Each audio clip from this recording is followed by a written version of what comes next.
Okay, we are live. This is Steve Hargadon. It's the 5th of August. This is a momentous day. It's our first ever virtual film festival director interview. Herman Doin is here. Herman, am I saying your name correctly? Yes, it's fine, Herman Doin.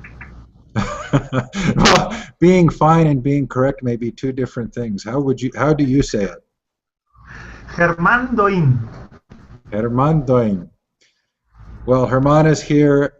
His film, The Forbidden Education. Also with us is Pat Ferenga, who's my co-chair for the Homeschool Plus conference. Pat, thanks for being here as well. My pleasure. We're not see. Oh, there's your video. Terrific. So, Herman, thanks for doing this, and thanks so much for that incredible film. At 2 hours and 20-some minutes, it's a huge piece of work. How long did that take to make? Okay, well, thanks for inviting me first. Sorry in advance for my poor English. I've been practicing, and I'm pleased to be here with you and with Pat. We have exchanged some emails in the past with Pat, so I'm happy to see your face in video. Yeah, well, my film, I started the film as a personal dream and yes, and a personal project, you know, in 2009, well, it took more or less 3 years in visiting schools around South America and Spain and editing, you know, post-production and production, and well, the date of the release of the film, that was August the 13th of 2002. It had passed 2 years from that, and well, these last 2 years from the release of the film till today, there has been well, lots of things going on, because the film, well, as you know, it has spread around the Spanish-speaking world mainly, reaching the top of like 10 million hits in YouTube. That is incredible for a documentary film in Spanish. So well, it has happened lots of things. So well, I'm happy to be here sharing the film with you today. Yeah, I was pretty amazed by the 10 million views. I was also really impressed with the closed captioning. So I was able to watch the film with the closed caption in English. I also saw another version online that was subtitled English. How many languages have you had the film translated into? It was like an effort that has been one of the main concerns of us from the beginning. We released the film, the day of the release of the film, it was in English, Spanish, and Portuguese. And I don't know if you know about this, but the day the film was released on YouTube, there were more or less 110 independent screenings around different countries, mainly South America and Spain, but there were screenings in Washington, D.C., and in California, for example, that were little ones, in little community centers or places, independent art and culture centers, you know. And it was very interesting, because that was, for me, one of the huge successes of the film, of the release of the film, of the impact of the film. And these subtitles and closed captions were sorry for my English, but they were like collaboratively done, you know. They were like done in a collaborative platform online, as Wikipedia or something like that we made up for the subtitles in Spanish and in Portuguese. And afterwards, after that, the film has been subtitled in more than 13 languages or something like that. Now it has been translated. Let me check, but in Hebrew, in Hungarian, Bulgarian, well, French, German, all the the Latin languages, of course. And well, even Chinese and Mandarin Chinese is also one of the languages. So it is incredible the repercussions, because lots of people want to around the world want to look at the film, no, with their own languages. And well, it has been amazing because well, it's in languages we have never heard of even. So has the film been free from the day you released it? And how did you fund this? How did you? Sorry? How did you fund this? How did you get the money to make the film? Okay. Yes, the film was free and available for anyone to watch and download from the day one, the 0 day. And this was like a compromise from the beginning of the film, of the project. The film is also, it's worth mentioning this, the film is also has a Creative Commons license, so it's not only that it's online, but also it has a license that allows people without permission, without explicit permission, allows people to reproduce, copy, and share the film, and this was one of the political commitments of the crew of the film from the start of the project. And in order to find funding for the film, we did a crowdfunding campaign that are very popular nowadays. When we did that, we did them in South America and in South America and Latin America. There were none of these platforms, like Indiegogo, Kickstarters, and platforms like that are very popular. But in South America, there were none. So we invented ourselves a crowdfunding project in our website. So people start supporting the film through PayPal and through different donations, ways. So it was very interesting because we got nearly $60,000, I'm saying it right, yes, $60,000. And it's allow us to work these 3 years, allow us to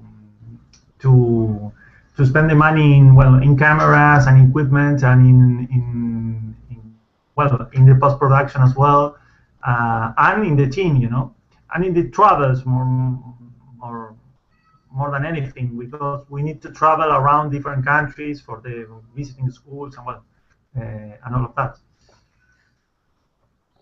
It looks much more professional than $60,000. I think you did a great job. Yes.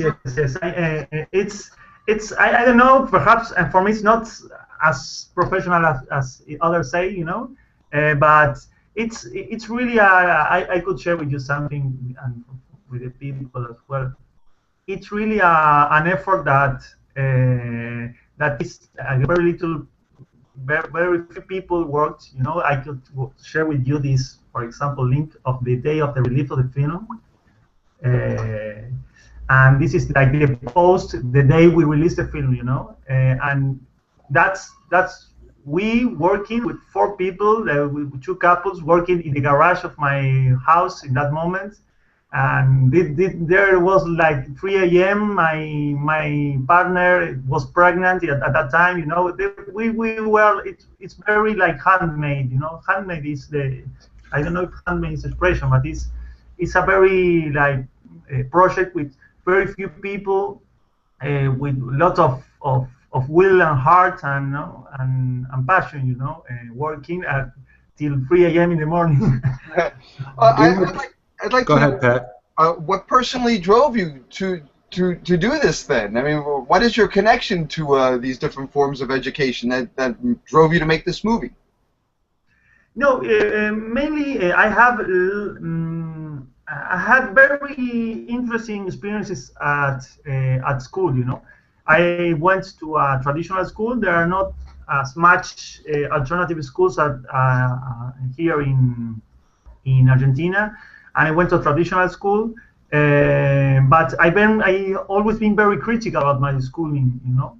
I have the fortune to have parents that were very like caring, and they were not interested in grades and yes, in grades, in certificates, in that kind of stuff, and they were very interested in the relationships, you know.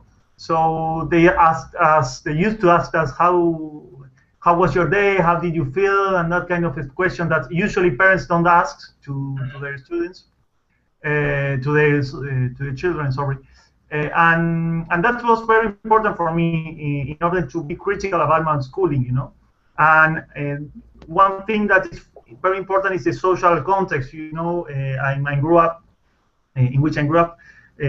For example, I don't know if you have heard of that. In Argentina, we had in the year 2001 a very like social movement because of this.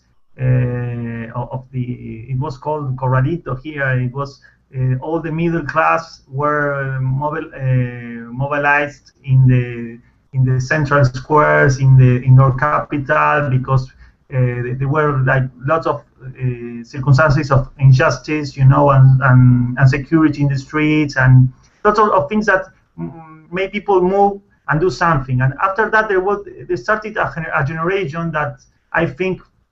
I mean, in that generation, that is people that lived that moment in our history, you know, and that were 15 years old, 16 years old, 17 years old, that were entering in their teenage years, you know, that we live that moments, that whole year with a lot of passion, you know. We must do something to change the way people live. We must do something to help the world. It was something like that, you know, to help society. And well, you could see that in Argentina. There are lots of people from my age that are working in social projects that the decade before there weren't that much, you know.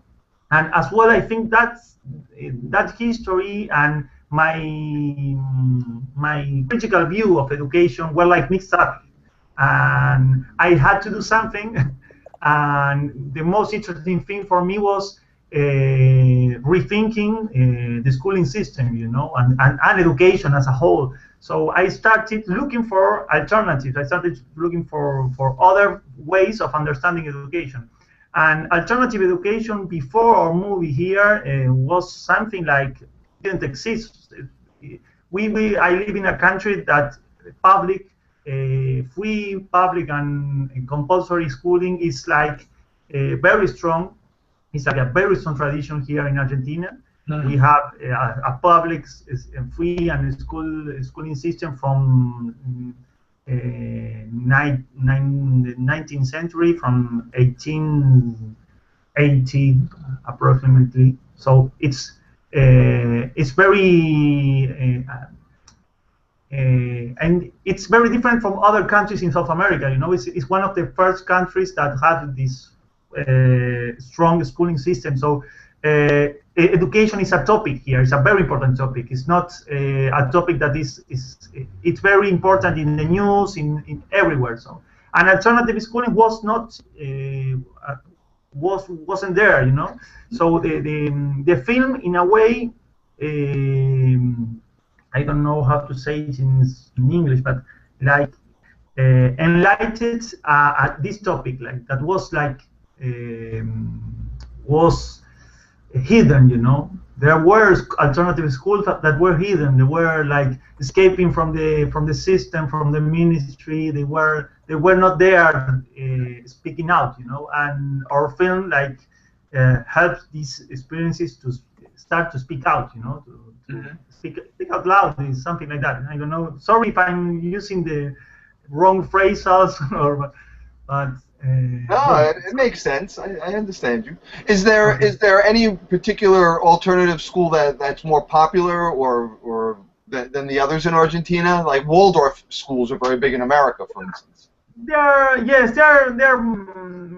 when you before the movie, when you suggested about when you asked people about alternative schools, most of them didn't know anything, and the ones that know mentioned Waldorf schools.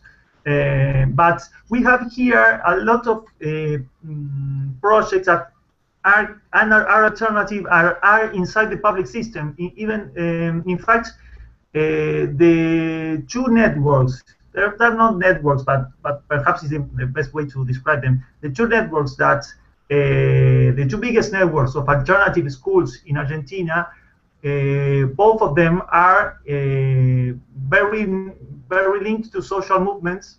One of them is there are like 30 schools, public schools, that were born in the 60s, and with a very particular method or pedagogy that I haven't seen anywhere. You know, it's kind of it was created here. It was something very particular from our history that linked art and very interesting, like family traditional values that are there in the school. And the most interesting thing from these schools, for example, that are that they do not follow a certain like curriculum. You know, I don't know if curriculum. They don't follow a certain curriculum. They like have their own curriculum that is very different from any other alternatives I have seen. Very different from Montessori, from Waldorf, from free schools, or from democratic schools. It's something they invented along the years that is like very, you know, it's like very Argentinian, no, Argentinian made. It's like local industry. But it's very interesting.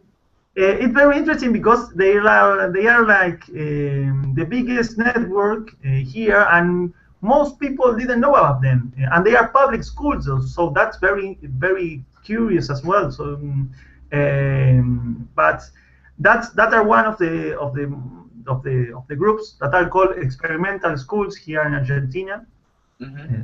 But it's a name that because it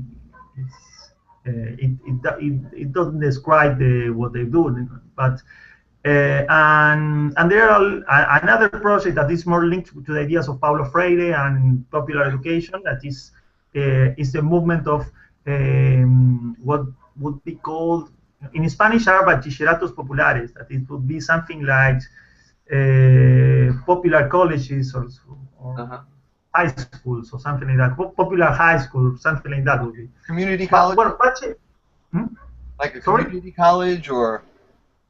Yes, it's started. It's very very early. It is in its early years. You know, it started in the 2000 in the crisis. In this crisis I was talking about, in the social crisis, and there were lots of companies that closed. And industries and yes, local companies, and there started to happen this phenomenon that workers continue working in these closed companies, and they like yes, most of these companies closed because of the how do you say this broke. They were broke, no. Mm-hmm.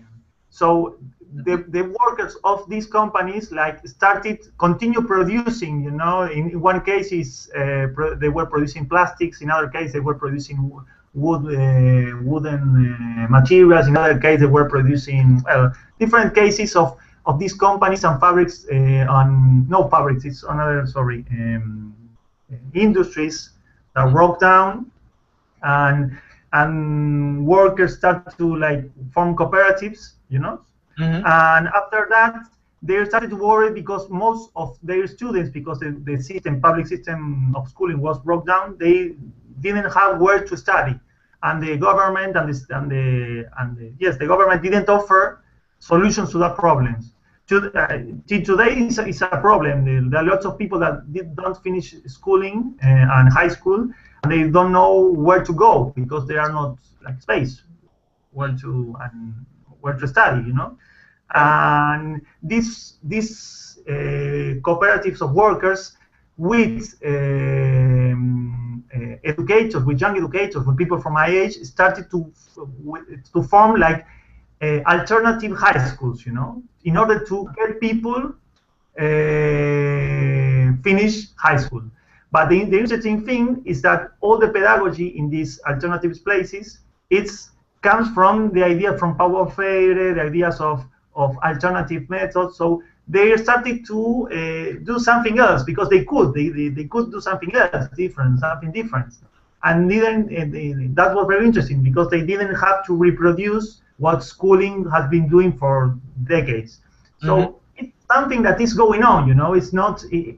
Nowadays it's the biggest network. There are like 100 of places like these ones, and now they are being found outside these industries in community centers and in other spaces. And they are very linked to the people, to the territory, to the needs of this of each community. I'm not aware of much or any homeschooling taking place in Argentina. Do you know anything about that? Yes, homeschooling is it's very related to this idea I was telling you before. Our country, it has a very strong tradition of public compulsory schooling. So talking here about homeschooling is kind of radical, very radical. Yes. It's but there are little groups that are emerging, that are trying to I should not say this, but most people, there were lots of people that wrote us that after seeing the movie, they school their children. It's very common. There were a lot of people that weren't very sure about their education or not education, about the schooling, and the film helped us take the decision, and take the decision is I don't know. Make the decision. Make the decision. Sorry, they help us make the decision, and that's kind of a big, responsibility for us because our film wasn't specifically or particularly about homeschooling. In fact, there is very few of homeschooling in our film. But it has happened, and nowadays in our network there are a lot of people in our project, the project Revo. There are a lot of people working with homeschooling or the people that don't want to or are not planning to send their children to the school. As me, for example, I have my daughter has 2 years old, and we don't plan to send them to any school, even alternative school. So it also happened that when you start, you will be more aware of this than me. But when you start looking for alternatives in schooling, you understand that the schooling is a problem. Start to understand that. I don't know if I'm fully understood that, but it's kind of regular, this idea. So there are lots of people that are using unschooling as a way to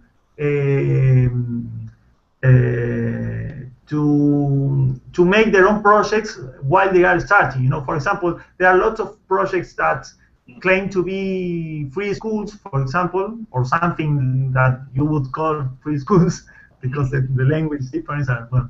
But they usually had to use the homeschooling tools in order to do that, because it's easier here nowadays to homeschool your child than to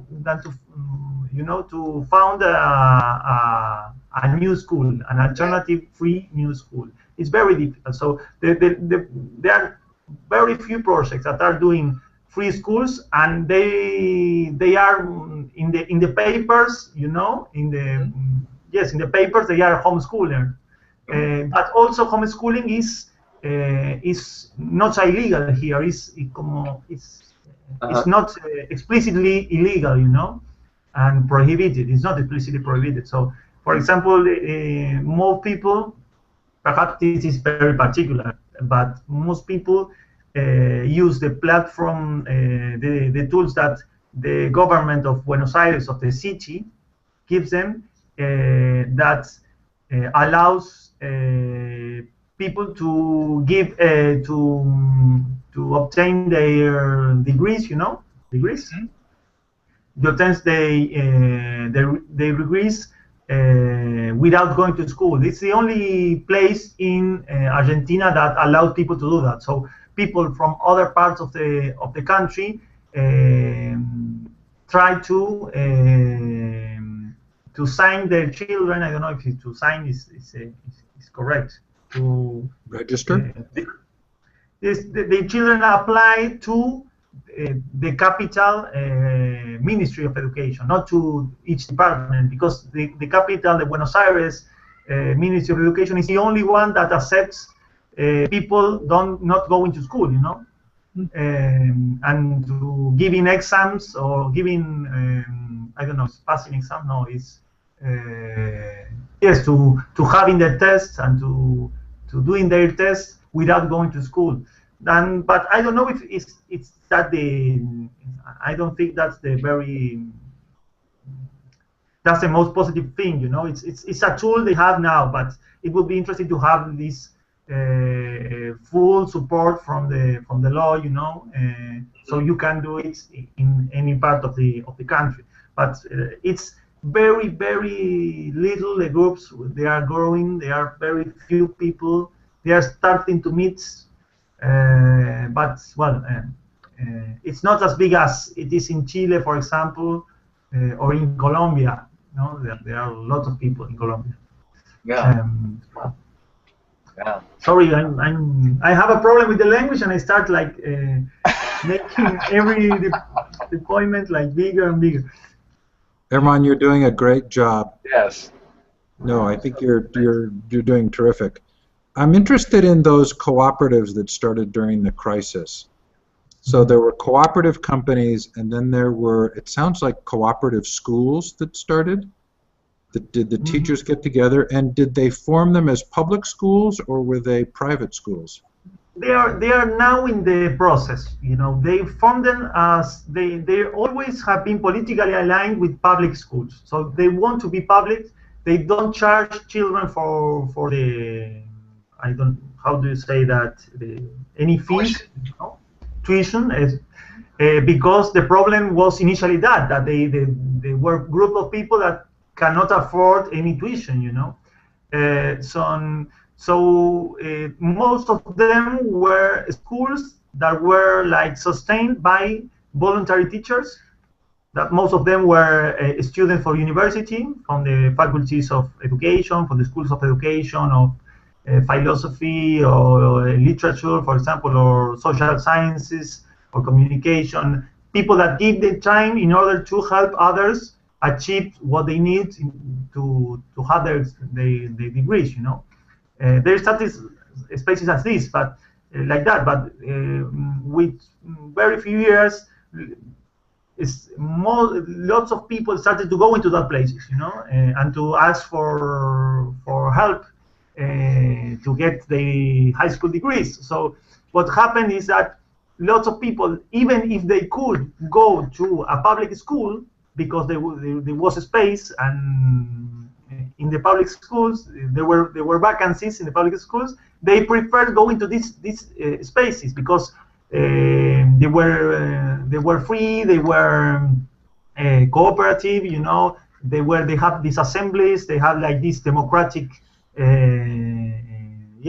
democratic spaces, assemblies, like where places children are very, very well received. Not children, because most of them are teenagers or adults in some cases, but they are heard, so that's the most important things. And they try to work with problems of the community. So they try to work with real problems, So it's very common you find there girls that are pregnant and they were kicked from school, for example, and they have to be there in order to learn, or boys that have to work because to support their families, you know, and they only can study at night, for example. So these places, most of them work at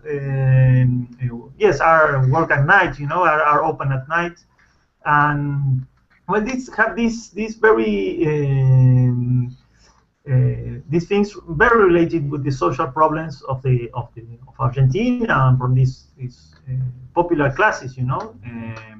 And the most interesting thing is along when the times started to, well, when have passed some years, yes, when with time and with the years, they started to ask for recognition, and recognition is to the government, you know.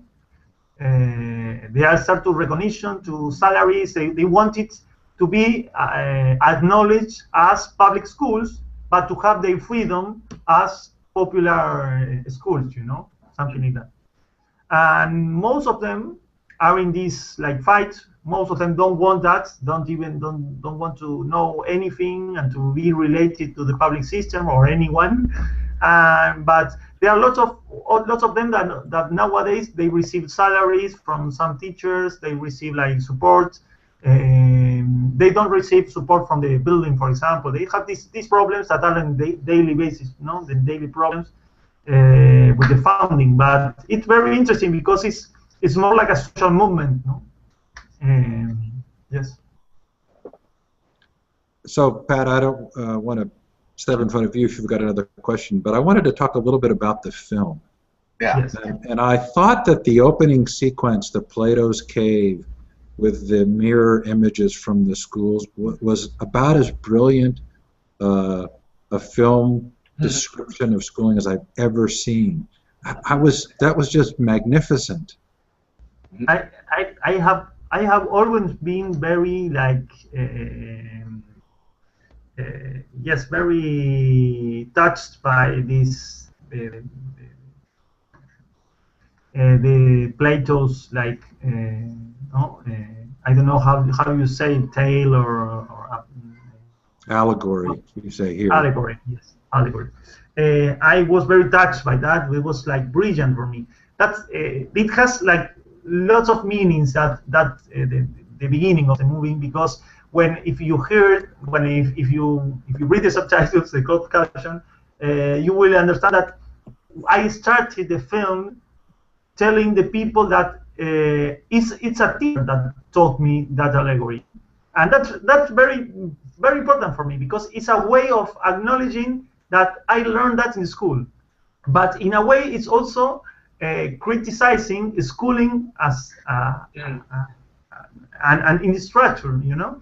So I was very interested in that, in the allegory and using that, and then I started to look for them look for that in the web, you know, who made an animation of the allegory, and I imagined I would find lots of different versions of the same animation. And curiously, I also found one that was made by Orson Welles like 60 or 70 years ago. I don't know where. That it's very old, and it's great, you know, because it's Orson Welles. But it's very old, and it was very very unpopular. You know, people that didn't were aware of that. I don't know where it came from. And I was like, hey, well, we should do that, because there is nothing about this, and then this is a very important topic in the history of philosophy, you know, and not anybody ever made something about this. So I'm sure there are lots of things about that, but no, they weren't there. You were not there on YouTube, you know. So I wanted to do something with that, and I think it's very powerful, the idea, the message, and to relate this idea with the schooling, no? And in a way, this very little the story, in a way, it's my story, you know, because I finished the idea of saying this, that I don't know if it is in the allegory or not, but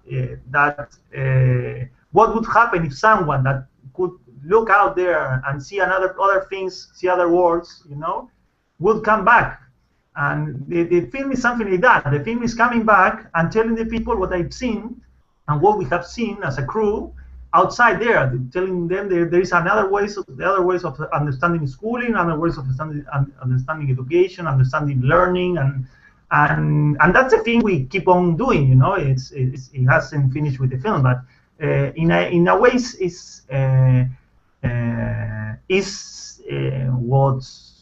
what it gives meaning to all our work. Yes, it's something like that. It's really interesting as the film goes on. There's a moment at which one of your guests talks about how we treat children being a mirror of how we treat ourselves. Mm-hmm. And it's almost as though the allegory of the cave actually silently sort of extends to society as a whole. Right? You show it as the school, but part of the message of the film, I felt, was that the school is society. Right, the sort of the deschooling society idea from Illich, right, and the allegory of the cave actually could be extended even further. Yes, yes, that's something for us, perhaps that it's always in our discussions, in our meetings, in these encounters, behind what we do, that we think that. It's not changing schooling and making other schools because this school sucks, you know, or traditional school sucks. It's to change the schooling and bringing it closer to education. It would be something like that, because we need it for changing everything. Because society needs that change. And in a way, we don't agree in these promises, you know, when people say, yes, we should change school because these schools would be better for this world. No, I think we should change the world, you know. So it's changing the schools and changing education for changing the world, you know.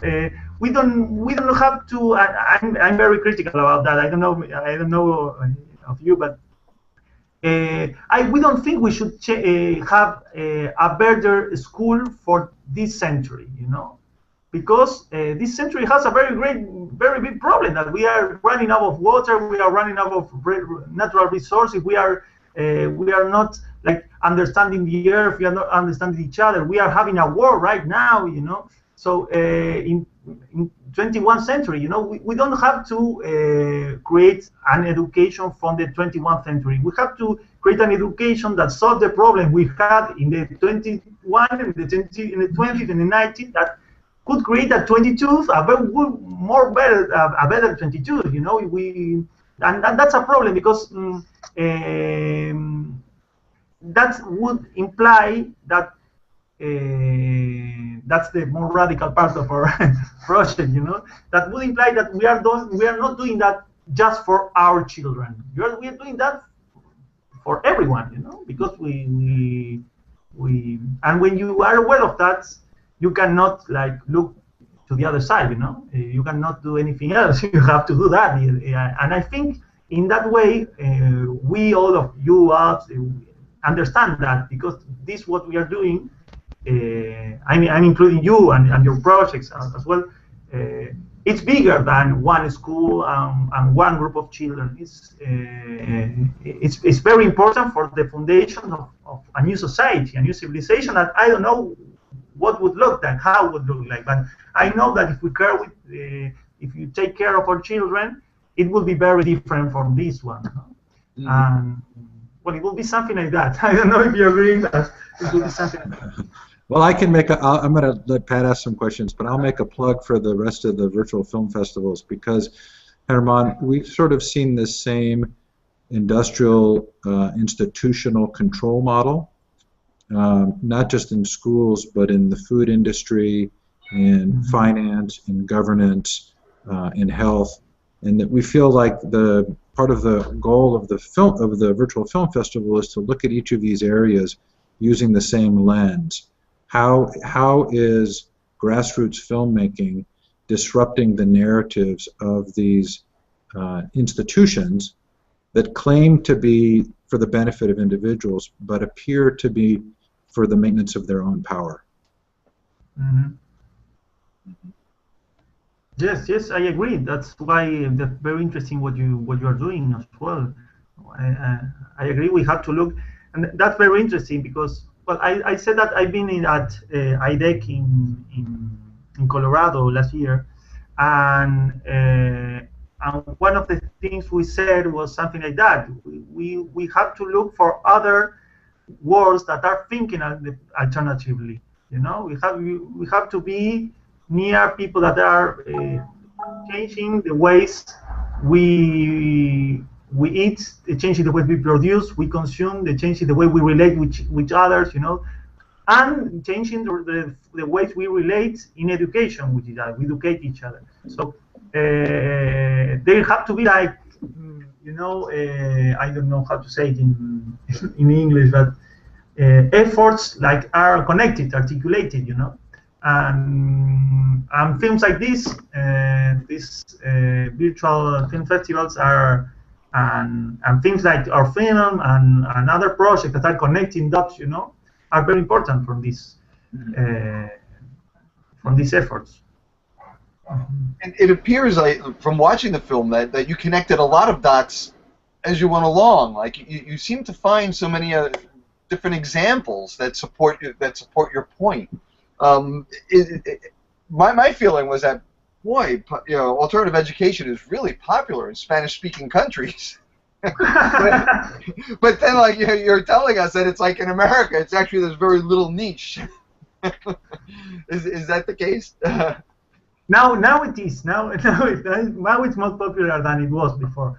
Now we can say with now, for example, in Argentina, we can say that it's very possible that most of the teachers in Argentina have seen the film, for example, and that's huge. You know, our film is being used as a resource in public teaching centers, you know, or universities for teachers. I don't know how to say them. Schools of teachers. Right. Schools of education. Sorry.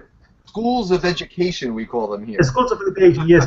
It's used. It's used as a resource to start conversation, to start debate, and that's huge because that's great. That's incredible. You know, I will tell you something that was for me like an objective, and we have like overcome that. That is like when I was traveling through Argentina and other countries, mainly Argentina. Most progressive teachers from these schools, these alternative schools, mentioned one film from the 80s, from the late 80s, Argentinian film from the late 80s, that is called, in English, would be The School of Miss Olga. That is a documentary film about an alternative public school in the 30s in Argentina. And it was a film that was shared in VHS, you know, and progressive teachers showed this film to their students that wanted to be teachers, and well, most of progressive teachers have seen that film and that were very touched by this film. And it was a film that you cannot find today. It's very difficult to see. It's something like very unique. But most people around Argentina told me about that film, and it's very interesting because what we realized that in 20 years, in 10, 20 years. There will be a lot of teachers that were influenced and touched by our film, but what we have done, and there will be much more than them because we have internet and we have like these 10 million hits, and perhaps we will do another film in the following year. So I think we. Not we, me or crew, we the people. The people of the world, we have a tool that we didn't have before, that this is. And this is something someone told me, that years ago, 20 years ago, for example, if you wanted to create a movement, you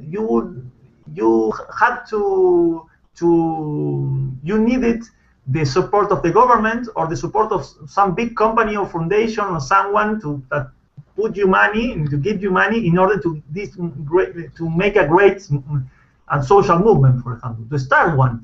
And nowadays we don't need that. We have this tool. We have to use it very well. And I think our film and other films that are out there doing something like that are using that, are like building movements, you know, or yes, they can be called movements of new consciousness, new ways of understanding relationships, and that I think that what you have seen. The film wanted to create something, wanted to show something, and at the same time was creating that, you know, because as I was telling you before, we have now in Argentina and in South America, but mainly South America and Spain, we have much more homeschoolers, much more alternative schools, much more people that are changing the day classes in the school, and the film is very related to that phenomenon. You know, we cannot measure it, but it's there. Well, 10 million hits—that's amazing, Herman. That's really something. Okay, well, thanks. One of the other things I loved about the film, Herman, was the way in which you treated the family at the end, which was the need to support families in feeling capable of raising and teaching their own children, and the ways in which the institutional model sort of disempowers them by telling them they need professionals. I thought that was a unique and very healthy message. Yes, that's something that, well, it's very related to homeschooling, you know, as well. But that's a thing that was very. It came up in different interviews about the film. There's one interview that is very that is very interesting. That is, this doctor is a doctor, I think, a pediatrician, says something about that. That he's not against the schooling, or he's just a pediatrician. You know, he talks about taking care of the children, and he says something like parents nowadays cannot like understand or cannot yes, like had to need someone else in order to tell them, how to raise their children. You know, that's he says it's crazy. You know, it's like, my mother didn't know, but she did what she wanted to do, and that was this, that you need to ask for. You need to read a book about being a parent. You know, that from one side it's very interesting, because yes, we need people to learn more about their parenthood, but in the other side it's like for him it was like it's nonsense, no? What's happening about what we the critic is more like what's happening with what we feel, no? What the self-respect, you know, the self-confidence you need to raise a child that was there, that have always been there, and now it's not. It's something very interesting. I don't know if it's a phenomenon it's happening there as well, but it's something it's happening mainly in middle class and in high classes, you know. It's here, for example, and in South America, and it's very interesting because it's you would imagine that we have science and we should like use science and have the guidance of the experts, but in the other way it's like, sorry, no, but this kind of fucked up, you know, to need an expert to raise your child, you know. It's, well, I think it's not very interesting, and we tried to say something about that, and it's very interesting you mentioned it. I think one thing that every parent believes is in the inherent worth and value of their child. And yes, that seems to me to be kind of a tipping point place, right? Because the current education system says some percentage of these students aren't very bright. Only a small percentage are going to succeed. The rest are basically labeled as failures. And that has got to really hurt parents who see their child as being a failure or themselves as being a failure. And it feels like your touching on the family there was really important for me, because I feel like that's one place where we can really help spread the message, which is the parents' love for their own child and belief in their own child's potential. Yes, that's perhaps the most important thing.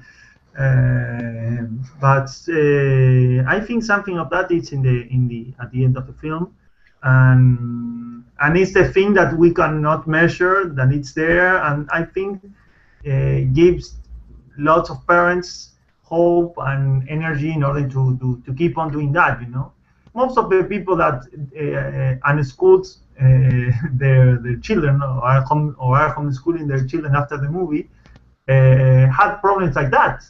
The children were or they bullied. I don't know, not so much bullied here in Argentina. It happens, but it's not so much. But most of them, these kind of things that they are not acknowledged. You know, they are not as what they are, as what they could be. You know, so the parents are kind of tired of that thing. And that's very interesting of the film, because it tells you this thing you were saying, that your son is unique, and it's alright you believe that, and you have to work in order to keep on believing that, you know, and helping him unfold their potential, you know. But well, yes. Sorry, So, Herman, you've done a wonderful job. I've got to close this in about a minute because we have a keynote for the homeschool conference coming up that I need to moderate. Okay. And I'm actually the one who has to stop this broadcast. But I want to celebrate a little bit for a moment here, Pat, because we've done it. We held our first film festival interview. This is something I can say, hey, woohoo! Herman, thank you. I'm just so appreciative of the time and the work that must have been involved, the 3 years there, and probably much, much more. So in whatever way it's useful to you, I just want to express my personal appreciation. Well, thanks, Steve, and thanks, Pat, also for your time and for your for sharing the time with me and from all the people. I don't know how many people, but thanks there for anyone that is hearing this interview. And well, if you haven't seen the film, you are welcome. You're welcome to take a look at Revo, a project that is like the movement we are like helping to spread in South America mainly about alternative education. It's an alternative education network. It's in Spanish and Portuguese only. So. But we are very interested in sharing things that are happening all over the world. So, well, we have published some things about different authors of other parts. We have published things about John Holt. Thanks here, Pat, for sharing that with us. Mm-hmm.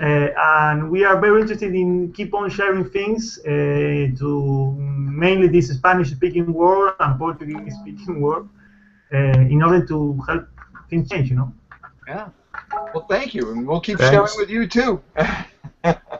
Thanks, Herman. Goodbye. Goodbye. Thank you. Thanks, Pat. Bye now. Congrats, we did it. Yes, we did it. Thanks, everybody. I'm going to stop the broadcast.